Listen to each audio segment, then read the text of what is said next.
nang hindi ka na-connecta sa Diyos. Nagpaplano tayo na hindi natin pinapaubaya. Hindi natin pinapasa Diyos. Maliban na lang doon sa mga malalaking bagay ng pagdedesisyon o pagpaplano. Pero yung mga maliliit, bahala na tayo. Ganun ang ugali natin, di ba? Tama ba yun? Mali rin di ba? Dapat lahat ng mga bagay, ipaalam mo sa Diyos. Planuhin mo ay sa kalooban ng Diyos. Huwag lang yung malalaking mga plano. Oo, yung mga sa tingin mo mahalaga. Pero magsimula ka sa maliit. Kaya nga sa araw-araw, ay nagpaplano ka, anong unahin ko? Maglaba, mamlansya, mamalengke. Ay, mga sunod-sunod na pagpaplano yun, di ba? Maghahatid ng anak sa eskwelahan, papasok sa trabaho. Nakaplano yan. Hindi mo yan po pwedeng i-disconnect sa Diyos. Ay, anong gawin mo? Mamalengke ka.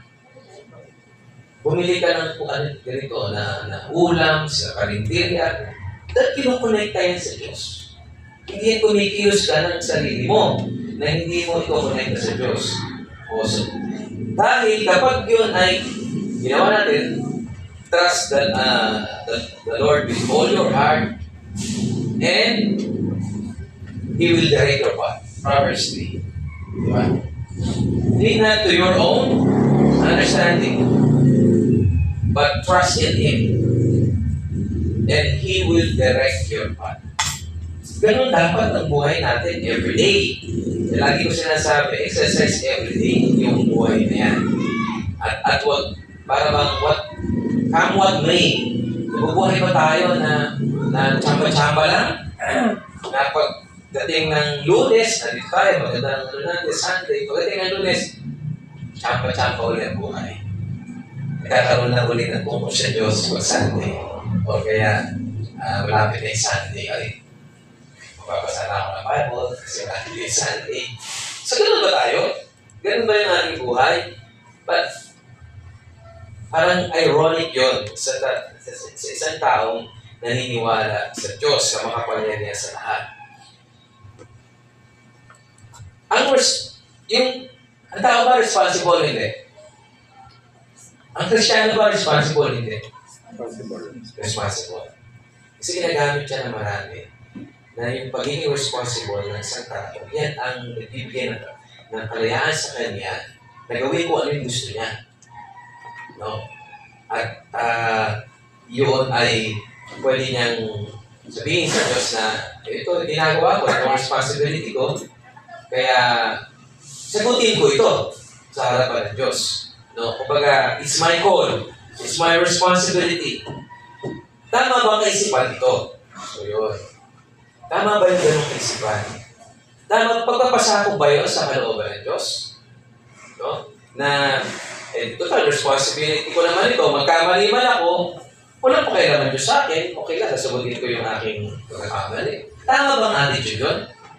Maling attitude yun. At yun, alam mo ginagamit nila? Kaya may choice ka daw. Meron ka ng choice. Meron ka sariling pagpipili. Kung anong gusto mo, mag-decide ka on your own. Kasi nga, responsible ka. Kaya, yan sinasabi. Ginagamit nila ito na ako yung magpaplano ng gusto ko, mamimili ako kung anong gusto ko, may choice ako. Kaya malaya akong gawin kung anong gusto ko. So, tama ba yun? Meron ka bang choice na gawin kung anong gusto mo? Sino may sabing meron? Sino sabing wala? Pag wala,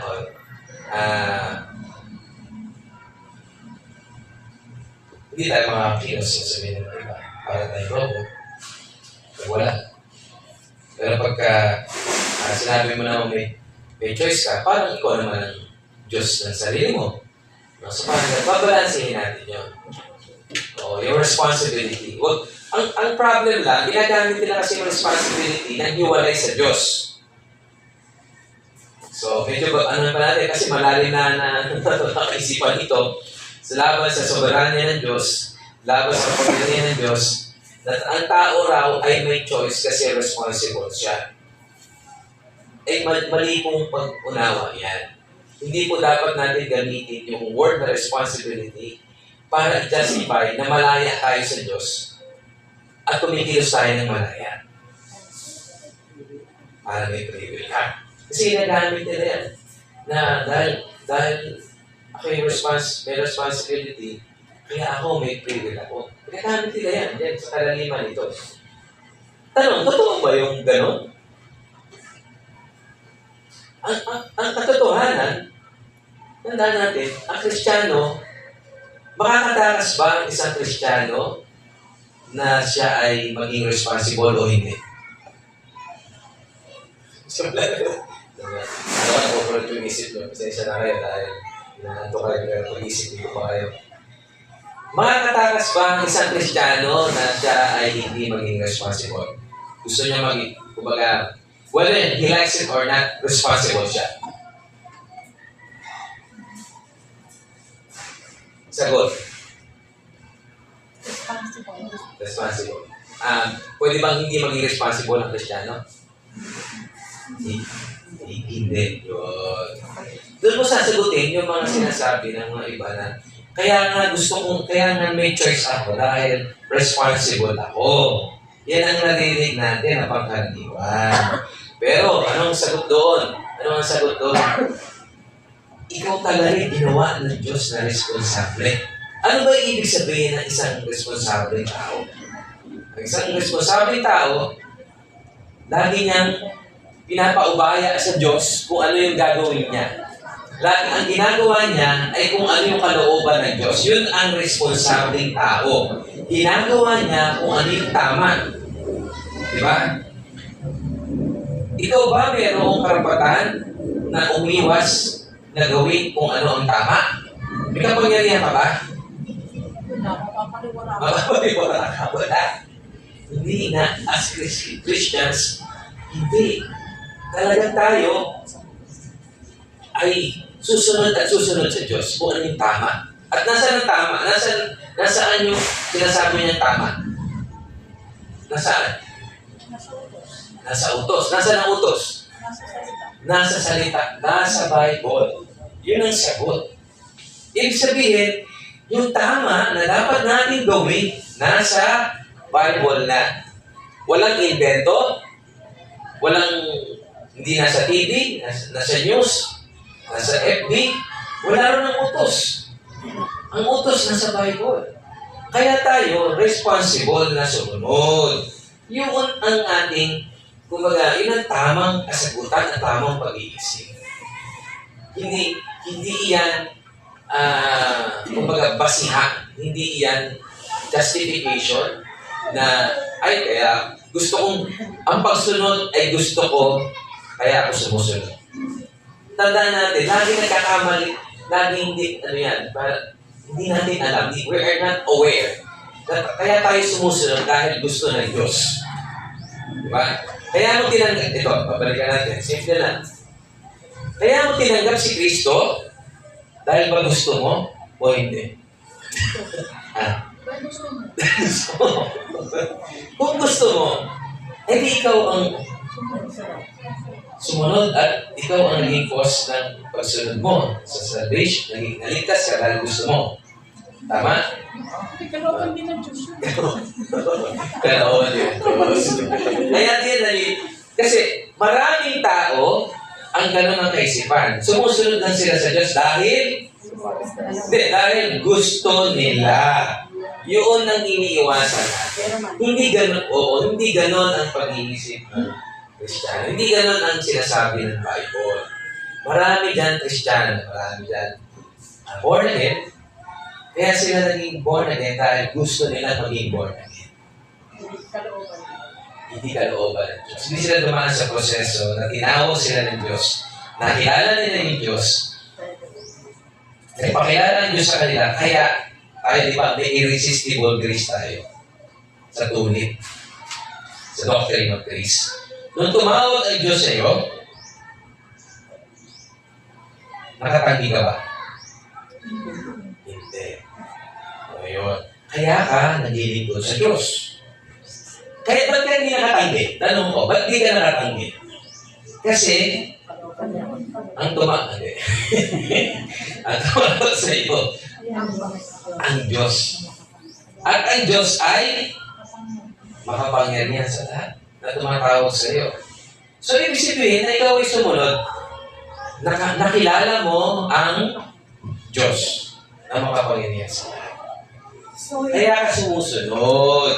yung mga yun, yung pagsunod mo, bunga na naman yung dahil kay Kuya.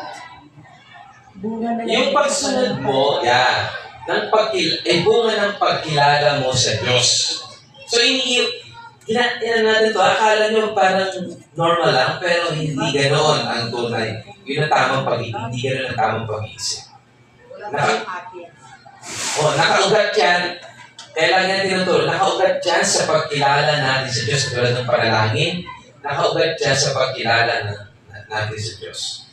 Umaatin ka, di ba kung ikaw lang masusunod, ayaw mo rito ngayon kasi masarap.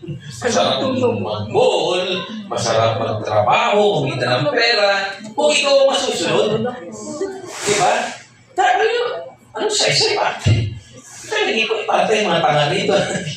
Nag-ipon-ipon na forward. Sabi kanina, tayo yung pinakaawa-awang mga tao kung di nabuhay ang Diyos. Dahil, marami tayong pwedeng gawin na mag-iwalin tayo sa mundo dito.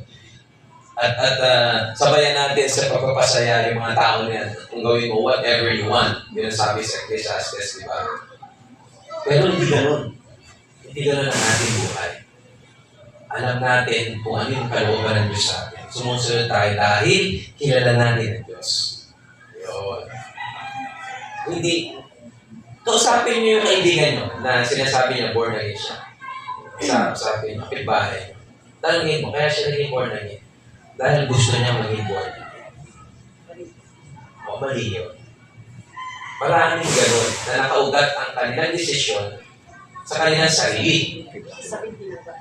Tinanggap nila si Kristo dahil gusto nilang tanggapin si Kristo. Dahil kasi nga, magandang may Diyos. Yun ang dahilan nila. Oo. Tumanggap sila, pumilala sila, sumunod sila dahil gusto lang nila. Yun ang inaalis natin dito sa atin na ating pagpunawa. Hindi tayo gumagawa ng mga bagay on our own.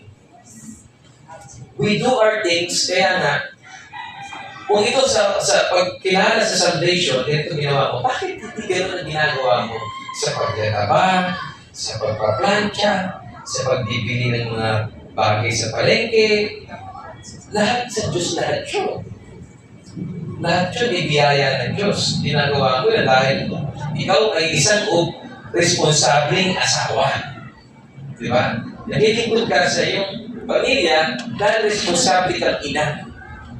Ginawa ka ng Diyos na isang responsableng tao. Ngayon, kapag ikaw ay isang responsableng tao, at alam mo yung tama, ginawa mo yung pagpaplantya ng buong ganda mo ng plantya, di ba? Yung plantya ko may nakita ko yung baso ko na kumisyon. Naninila ko dito. Umatin ako sa kote. Siguro tinitingnan ko naman sa ito, di ba? Pag uwi ko lang nalaman, tingnan mo yung ano ko, may gano'n, may dilaw. So, sabi, pag nagluto ka, di ba pag nagluto ka, may passion ka. Nagluto ka, binibigay mo yung the best mo. Kasi, responsible ka. Alam mo yung tungkulin mo. So, kaya sasabihin ba ng, sino ang mas, balikan natin, magiging konting theological na tayo. Sino mas masarap magluto? Ikaw o yung Armina? Ikaw dapat. Di ba? Kasi may passion ka. Okay. Sa paglalaba, ganun din, di ba? Paglalaba ka, talagang naksimangot pa ba yung paglalaba? Wala akong natin na nakita na naksimangot pag naglalaba. Ba't ba ako naging asawa? Wala ako nakita. Bira. So, pag nagluto siya, masaya siya. nagluto, naglaba, nagsampay, masaya siya. May passion siya. Di ba? Ha? Yung aso, Di masaya maglaba. Yung aso, hindi yan. Kaya nga, may problem. Of course, siyempre, baka hindi ganun. Hindi, magtimpla, maganda na lang ng pagkain. Kasi maglalaba siguro may mga nanay na walang tali sa paglalaba. Kaya may washing machine. Iba na ngayon, di ba? Social na mga tao. Pero pagluluto, housewife ka, pagluluto. Di ba? Pag nagluto ka, talaga the best. Isipin mo mga Ano ang ginagawa mo sa tagay? Meron bang nagluluto na nakasimulan? Sa masiyahan nila. Ayun talaga, no? Wala, bihira ako makakita. So far, ng isang asawa, ng isang nanay. Huwag sa asawa, kasi asawa, galit siya sa asawa.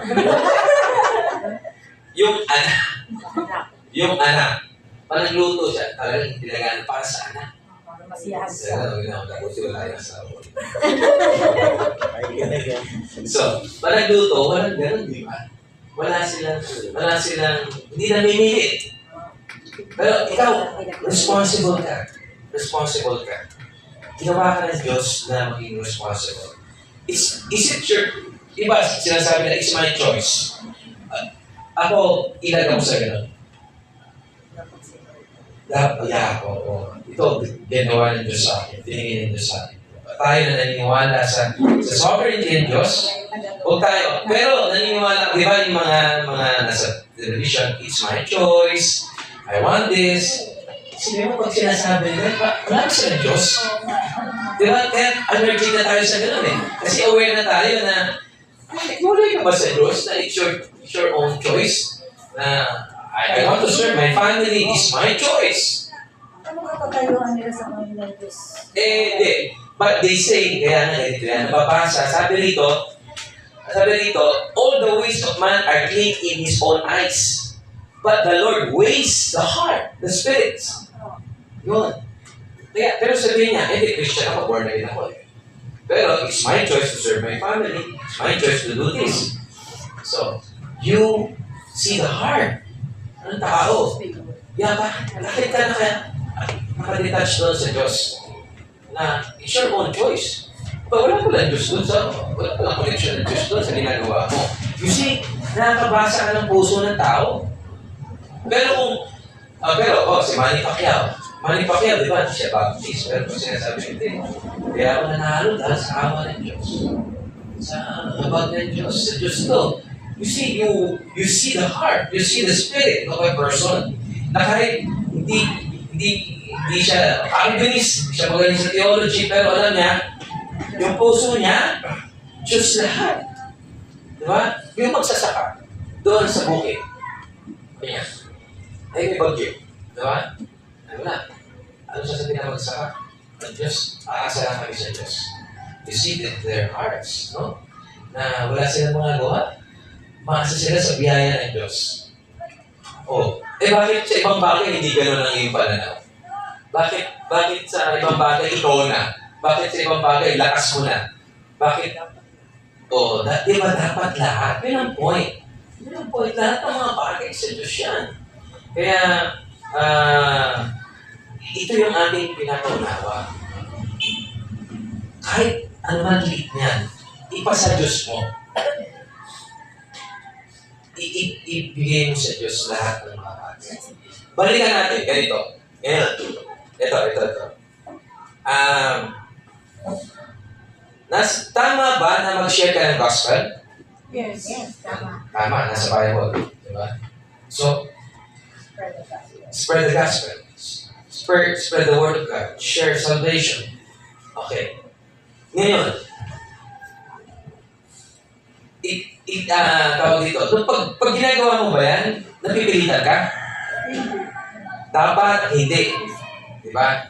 So ngayon, yung niya, sinasabi niya, very serious siya. Kahit nga wala siya. Nanonood ka ng basketball, share ka ng gospel.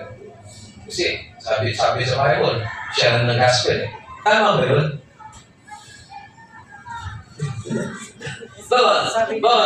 Nagkukwentuhan tayo, bigla na lang, ay, hindi, paglabi mo si Christian, bigla na lang, wala sa timing. Diba? So that's how serious yung Armenian na yun, yung born again na yun, baka di alam siyempre yung Armenian, inalo na natin dahil ako, alam nyo yan. Yung iba, sasabihin natin, very serious siya. Very eager siya. Kasi, pero ginagawa niya yung Word of God. Yung sinusunod niya yung Word of God. Tama ba siya? Oo, tama. Basahin natin po Verse 3, verse 2, all the ways of man are clean in his own eyes, but the Lord weighs the Spirit. Ang lahat ng mga lakad ng tao ay mali sa kanyang harapan, sa kanyang sariling mata, ngunit itinimbang ng Panginoon ang kanyang diwa o puso. O. So ang puso niya, makapag-share lang ng gospel. Wala siyang pakialam kung ma-open ka o hindi. So you see the difference? Gusto niya, makapag-share lang siya. Tama siya, di ba? Technically, tama siya. Pero, tama ba siya na kukwentuhan kayo kapila, sisisingit at sisishare ng gospel? Mali. Di ba? So yun ang sinasabi natin. Biniway ng Diyos ang puso ng tao. Alam mo yung puso na, hindi porke, di ba? Kaya pag may tumayo, nakakita ko ng sa Facebook. Nag-share ng gospel, pero wala siyang hinihing pera. Okay yun, maganda. No? So, nag-share na siya ng gospel sa bus. No? Tama, hindi? Tama, di ba? Pero hindi siya nanghingi ng mga kahit ano. Isa naman, iba yung basa mo ng puso sa kanya, di ba? Nababasa mo yung puso niya. Parang ano lang talaga siya, share lang sila. Share lang yung mga nasa bus. Pero isa, after mo share, nagbigyan ng sobre. You weigh the heart. Di ba? So, naku-question ka na. So, pero tama siya, nag-share siya ng gospel. Okay. Paano kung may tumanggap din sa akin? Ganito. Pag may tumanggap, alam mo, hindi natin pwedeng kusgan. Ang mga bagay, kahit mali, marami tayong dinaan ng mali, ginamit ng Diyos. Pero, pag responsible ka na, ano yung, balikan natin, pagiging responsible. Gagawin mo yung tama na ayon sa salita ng Diyos. Yun ang responsibility. Yun ang responsible na tao. Yun ang definition natin ng responsible na tao. Gawin mo yung tama ayon sa salita ng Diyos. Yun. So, balikan natin. Share ng gospel, walang hiningi. Purely, gospel lang, share lang siya. Walang hiningi. Nabasa mo yung puso ng tao. Yung gusto lang talaga niya mag-share ng gospel. Malis na siya. Isa naman, nag-share ng gospel, pero nangingi ng paguloy. So, you weigh the heart ng tao. Yung attorney yun, sa mga street, ang daming Ganun. tapos meron Sobre. Kaya nga, sasalain natin yung puso. Sasalain natin yung puso ng tao. Ang maganda, kung tayo mag-share o mag-give, kung may taong na-bless, siya na yung mag-usang-usang. Ganun. So, tama yun.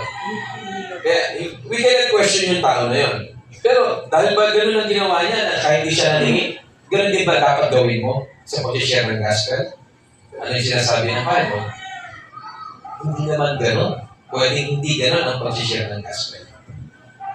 Pwede kang mag-share ng gospel ng salvation sa kaparaan ng binibigay sa iyo ng wisdom ng Diyos. Yun ang problem kasi sa atin. No? Para bang pinatahanan natin, parang burden natin lahat. Yung mga tao na yan, share ng gospel. Every person in the world. Tama ba yun? Ano yun? May yun. Sabihin, kaya mo ba pumunta, if you do that, kaya pumunta sa Africa ngayon at mag-share ng gospel? Hindi mo kaya. So, pero ang tama, di ba, lahat ng tao bahaginan ng salvation. Pero gagawin mo ba yun sa pagkakataon na bawat araw ay kaya mong gawin? Hindi mo magagawa. Ibig sabihin, magkukonsult, meron kang tinitingnan na providence sa buhay mo na makakapag-share ka ng gospel. Hindi siya aggressive kasi kumikilos yung tao, very aggressive. Alam mo yung mga tao na yan? Very serious sila. Kaya, share ng gospel, pero tingnan nyo, after few years wala na, mag-iinom na ulit. Yung mga ganun ang nangyayari. Kasi very serious sila. At sila ay prompted lang ng sarili nilang desire. So, hindi ganun. Yun ang problem. Yun ang ating iniiwasan. Nakaangkla siya doon sa sarili niyang kakayanan, sa pag-iisip niya. Hindi talaga siya nakaangkla doon sa pagkilala niya sa Diyos. So, yun ang, doon natin siya titingnan. Kaya, sinasabi ko to dahil ano tayo pinupulaan tayo na hindi tayo serious sa pag-share ng gospel. Hindi tayo ganon ka-aggressive. Tama ba? Totoo naman eh.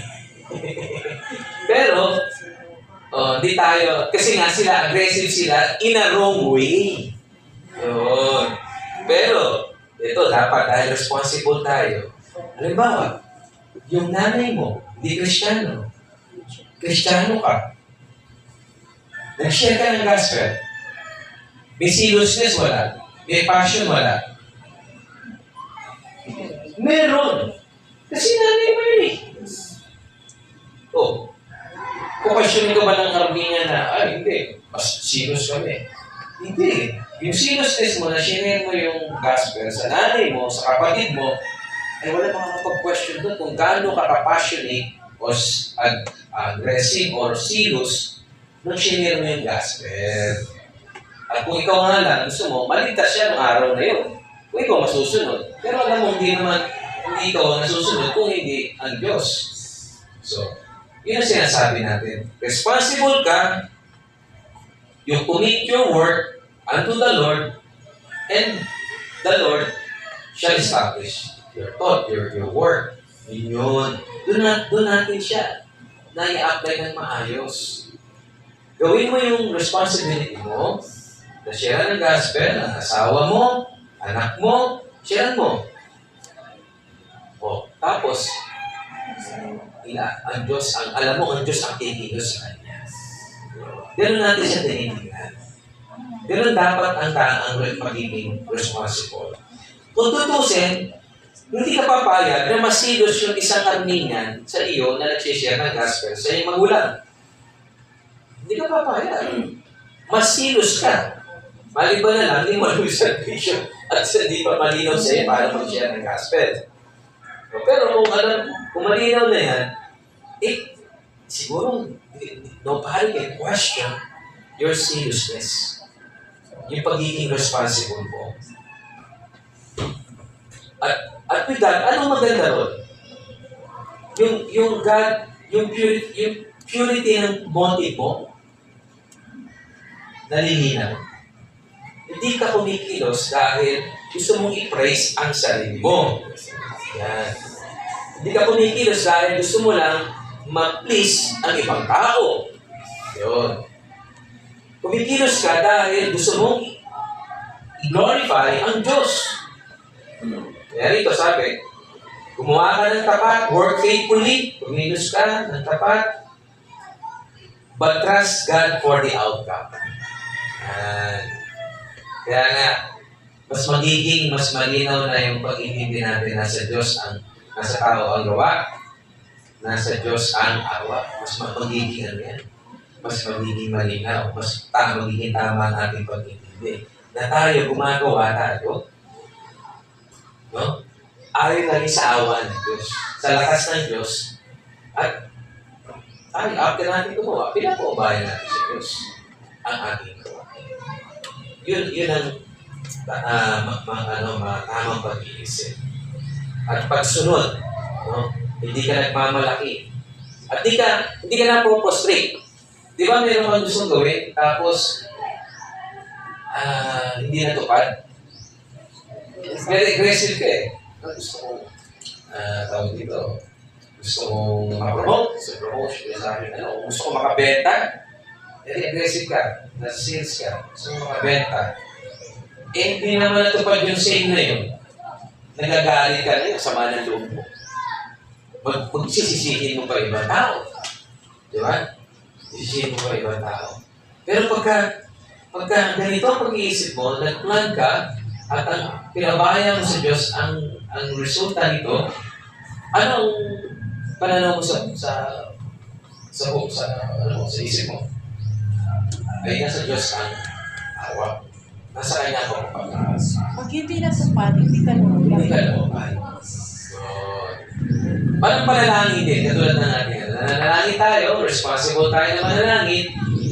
Pero pag di tayo sinunod ng Diyos sa ating panalangin, salamat pa rin tayo. Glory to God din. Thanks be to God. Ganun pa rin ang ating puso.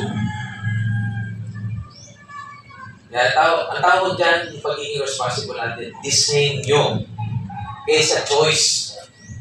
Yun ay nilikha ng Diyos tayo na maging isang responsable. Ano ba yung pagiging responsable? Yung anak ko ba? Kahit isin na hindi ko na hinagahan. Malulutuan mo ng ulam eh. Yung anak ko ba, marumi ang damit? Ay, isin na marumi ang damit niya. Hindi mo lalaban. Eh, nung nilaban mo, di ba? Di ba choice mo lang? Kung di responsibility mo yun, innate sa'yo yun, normal sa'yo. Hindi mo kailangan lalaban ko o hindi. Di ba? Parang ka nagde-decide lagi na nasa akin kung gusto kong laban o hindi. Ganon. Oo, may mga magulang na lang. Di ba? Gusto niya pakainin yung anak niya. Hindi siya responsable. Pero tayo, Kristiyano tayo. Stephen. Tanong, ganito. Nung si Abraham ba, ay sabi ng Panginoon, ano yan? Ihandog mo si Isaac. Ano sabi ni Abraham? Ano sabi? Yes, Lord. Sabi niya. Sinabi ba ni Abraham, hindi, mali ang bawal pumatay. Lord, mali ka. Hindi tama yan. Parang may mali doon sa utos ng Diyos. Umupo si Abraham, nagbulay-bulay siya. Parang may mali sa utos ng Diyos. Papatayin ko ba yung anak ko? Naggumanon ba si Abraham? Wala siya. Walang gano'n. Diba? Sumunod siya. Yun ang gusto makita ng Diyos sa atin, yung puso ni Abraham. Si Caleb, tsaka si Joshua. Si Caleb, tsaka si Joshua. Ay, yung 10, yung 10 nag-isip di ba? Sa 12 spies. Yung 10, hindi natin kaya, lalaki. Isip-isip tayo, mali. Mamamatay tayo na. Pero yung 2, anong sinasabi nila? Ang sabi, kaya natin kasi utos ng Diyos. Sabi ng Diyos So, ganun din tayo. Ganun din ang ating ugali. Kaya nga, tama ba? Pabalikan natin. Tama bang maglingkod sa church? Matay sa church? May option pa tayo. Diba? Ay, hindi. Kung gusto ko, pag-attend ko sa church, every other Sunday.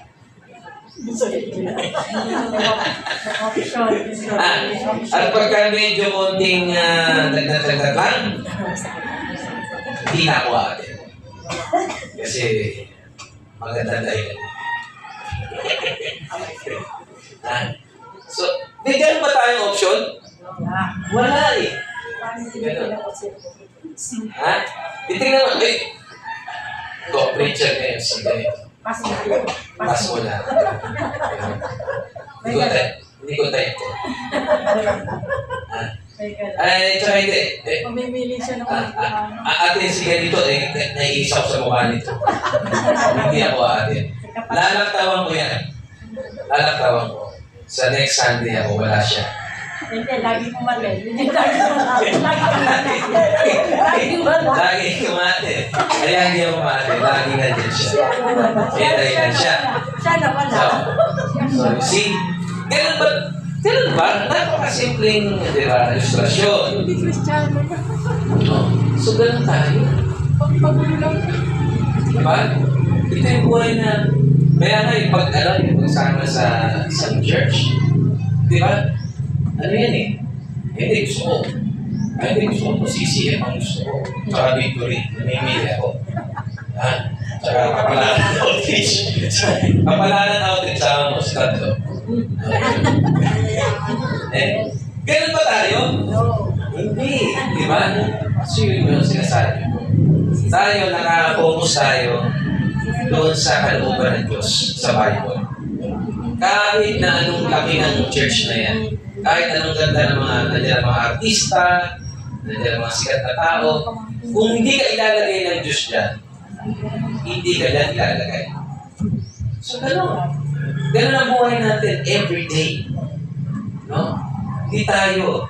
Kaya, sinasabi, it's my choice. Ay, delikado yun. Kapag ka natuturo sa inyo, narinig nyo ng choice. Eh, may sarili yung Diyos yung sarili.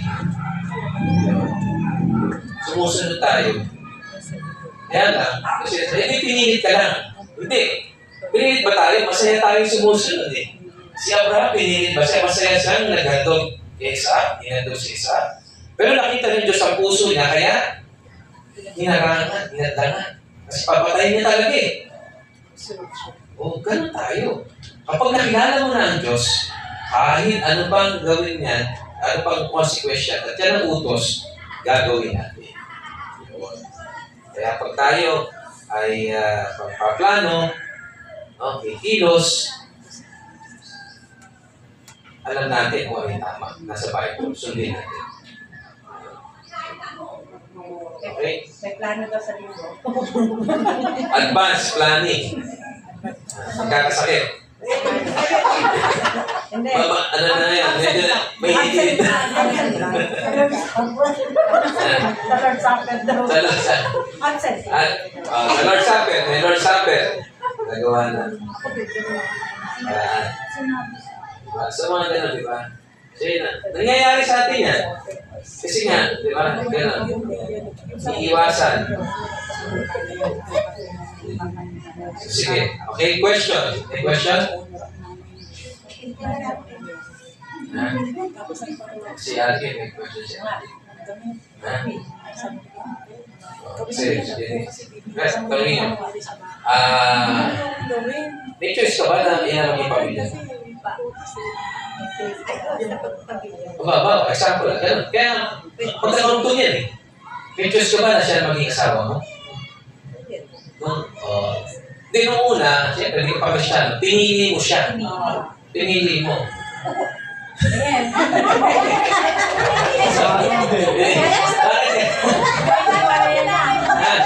Pinili mo eh. Hindi ka pa Kristiyano nun eh. Hindi mo pinili. Pinili ka. Kaya nung naisip ko, nung batang pinili ka. Pinili ka. Ngayon, wala yan na. Pinili ka ng Diyos. Pag pinili, wala yan na. Ngayon, wala yan na ba? Hindi naman. Hindi kaya maintindihan mo yung providence ng Diyos. Hindi ka sasamahan loob mo na yan ang napili mo. Kasi binigyan ng Diyos sa'yo yun. Lahat ng mga bagay na nangyari sa buhay mo ay kalooban niya. Kaya masama at mabuti.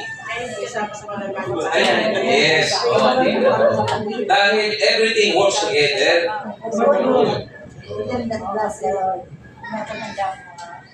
Kasi napakahabang panahon nasa pa tayo pinagpipili na natin siya. Ang tawag nga sa atin, papunta na naman doon tayo sa Qatar. Pero ngayon, Nandito siya. See? Dahil sa pagbagal nga niya sa kasi ang sagot ng Panginoon niya. Kumikilos ang Diyos sa kanya. Ang sagot ng Panginoon ko, hindi or maghintay. Ito yung tamang panahon. See? Kasi hindi naman yan Kaya busy. meron nauuna. Diba? Paano po inabot na ng paghihintay?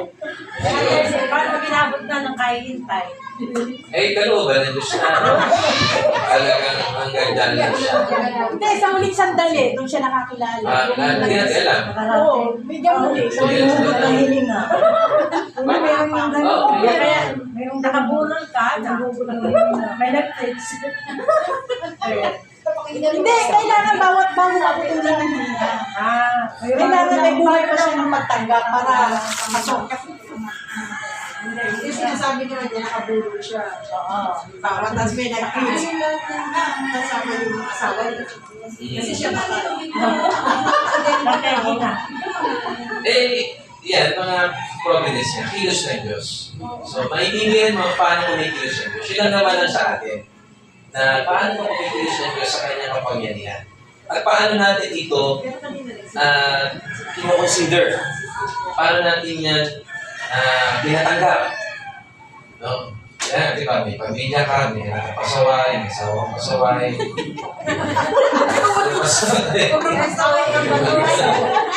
So, hindi mabigat ang gawin. Ayun ang krus, nasa inyo na, ipapasalin mo. Papasalin mo, merong dadaanan ka na talagang proseso sa yugto ng buhay mo na ginawa ng Diyos, dadaanan mo itong proseso ito. Pala tayo yung pasalin. Oo. Tanongin mo na lang yung asawa niya, kayo na napasaway siya. Ikaw nga pa, ikaw ang pasal-pasal. Pero tayo, nakakaintindi. Kaya nakabasa tayo ng puso. Nasa Bible. Pero nakabasa tayo ng puso. Diba? So, kaya, sa araw-araw, naunawaan natin ang nangyari sa buhay. Doon tayo binibigyan ng Diyos ng wisdom. Pero nag-discernment. Nag-discernment. Ang mga mananampalataya may discernment kasi alam nila yung tama at mali sa Biblia. Kaya pagka, alam mo, paano mali sa Biblia ito? Hindi gagawin ito. Kaya lagi, meditate you the Word of God day and night. Kasi nandito yung wisdom. Okay? Attorney, tanong ko lang po. 2 decades na walang church, walang gunaya sa kanila. Wala ko tayo. Tapos, tinawag ka. Tinawag na matay. Hindi. Backslider. yun. Ano yung backslider? Tapos, yun nga. Tinawag ka sa church na ba? Ayun mo. Kasi, ang tunay na Kristiyano, ipipreserve niya hanggang sa bandang muli na kanyang buhay. Yun. Pinipreserve niya. Yes, kahit pag anong-ganon niya, ipipreserve niya. Yan ang sabi sa Bible, na iinatay niya. He will not forsake you.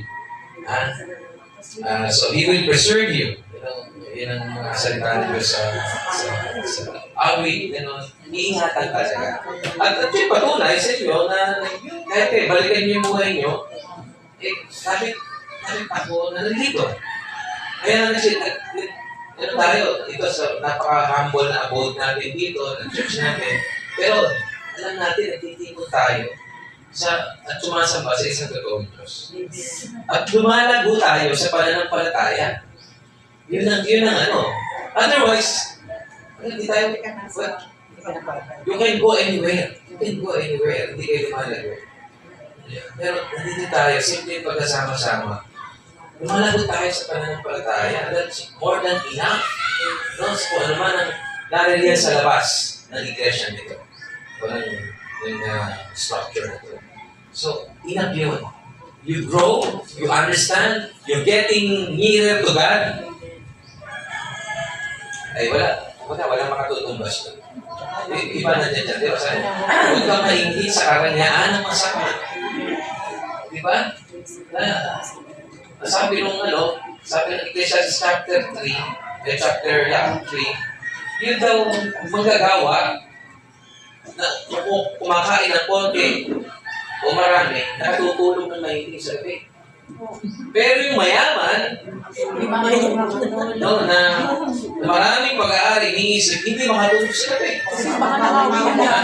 Baka nakawin ang kanyang yaman. So, kahit gano'ng kasimple na buhay natin, we can sleep peacefully every night. Ito, sabi sa Biblia, no? Sa Ecclesiastes 10, yun daw maraming kaalaman, maraming sorrow, maraming pag-aalala, may maraming kaalaman. So, sabi sa Luke at sa Mateo, doon sa pinagkalooban ng marami ang hinihingi. O, paano yun? Gusto mo ba yun? Maraming hihingin sa iyo, na maraming pinagkaloob. Eh, pasensya na rin ako. Marami akong iniisip. Maraming binigay sa akin kaalaman. Marami akong iniisip. Diba? Gusto niyo palitan? Maraming binigay sa akin na responsibility. Marami rin hinihingi sa akin. Diba? Eh kaya nga, pare-pares lang. Yung manggagawa, ay pares lang ng kalagayan ng mga pinagkalooban ng maraming responsibility. Diba? So, diba? Ano pagkakaiba? Sabi ng ng mga ngarani. Tahimik pa nga yung, Ano po malalaman ng tinatawag niya sa paglilingkod? akala ko tinatawag yung Jesus. Huwag mo nagtatawagin. Tinatawag sa paglilingkod. Opo. Paglilingkod sa, lahat tayo maglilingkod. Ano talaga yan? Lahat tayo. Ano po sila? Oo. Yung responsibility ng pagbabahayan. Paano po nila Sige, yan. Magandang tanong yun. Kasi, lalong lumalalim ang pagkilala mo sa Diyos, lalong gusto mong maglingkod sa Kanya. Yun. Lalong na nakilala ang Diyos, lalong mong gustong lumapit sa Kanya at sa maglingkod, di ba? Paano? Tandaan natin, walang ibang paraan at disenyo sa Bible na maalam mo, matututunan mo ang Diyos directly, kundi sa pamamagitan ng Iglesia. Yan sa New Testament. Walang ibinigay na otoridad dito sa mundo na maging kumbaga makapagpapalago ng iyong pananampalataya, kundi ang Iglesia, Church. Hindi yung structure na ganito na lumang structure natin, kundi tayo, mga tao. Kundi mga tao na kung kaya lumalago ka, lalo sa nasa isang kalipunan ka ng mananampalataya. At ibibigay sa'yo ng Diyos yan. Hindi mo choice. Yan din yun. Meron yan, di ba? Bakit? Pwede naman ako sa iba. Eh, bakit dito ako nilagay? Kasi dito ako nakakaunaw. Dito ako nakakaroon ng fellowship sa mga tao na ito. Ito, mga tao ito, ginagamit dito para lumapit ako sa Diyos. So, ikaw nakakaalam ng buhay Doon mo. na po papapasok ang responsibility na kailangan. Yes. Opo. Pagka, alam mo na yun, magplano ka. At ang Diyos ang magtatatag ng iyong plano. Magplano ka na ayon sa kalooban ng Diyos. So, diba? Responsible ka. Eh, mabigat naman yan. 3 taon ka nang nasa church, hindi ka pa nagpapa-member. 3 taon ka na nakikinig, 2 taon, hindi ka pa naging bahagi. Diba? Parang kami yun ah. Hindi kasi nga, sa akin, hindi mo sisisid kasi di pa naman gano'n na-organize. May paliwanag lang, sinagot ko na para sa inyo. Pero pag na yan, kasi hindi sila pwede dahil pupunta sila sa moro, hindi naman nila hindi pa tayo church. So darating tayo sa pagkakataon. Time will come. Then, Pinariringgan mo na may paglalagis sa baba. and tanong naman, ang Diyos ang nagbabasa ng puso ng tao. Kaya ito, balik ko naman sa inyo. Eh kung ito'y isang iglesia na, may pagkakataon na gano'n, responsable ka ba na maging kahanin ng iglesia? Di ba? So yun ang tanong. Kasi sabihin mo, ay gusto ko sana, kaya lang, dahil ito kayo sitwasyon, it's up, we don't know. Pero kung meron na ba ng pagkakataon, ikaw ba ay responsable na isusuko mo ang iyong sarili sa paglilingkod sa isang iglesia? Diba? Kasi yun ang tama. Kasi yun ang nasa Bible. Hindi ka lalago on your own. No man is an island. Yun ang sabi sa Biblia. Walang nabubuhay sa sarili lamang. Diba? Yan ang church. So, question 5. Kung may nagkakaroon sa kasi pag-consume. Yes. Kasi, alam mo, talagang may kilala mo yung Diyos na sinasamba mo, wala nang ibang tuturo ng tungkol sa Biblia, kundi sa church. Di ba? Wala naman, di ba eh? Sino ba? Para saan pa? Di ba? May nagtuturo dito, may mga able men yan na nagtuturo, o gusto mong lumago sa pananampalataya, magpagabay ka sa isang leadership. Kung hindi man dito, sinabi mo rin, may mga anak siya na nandun sa ibang iglesia, hindi dito siya ginagamit eh. Di ba?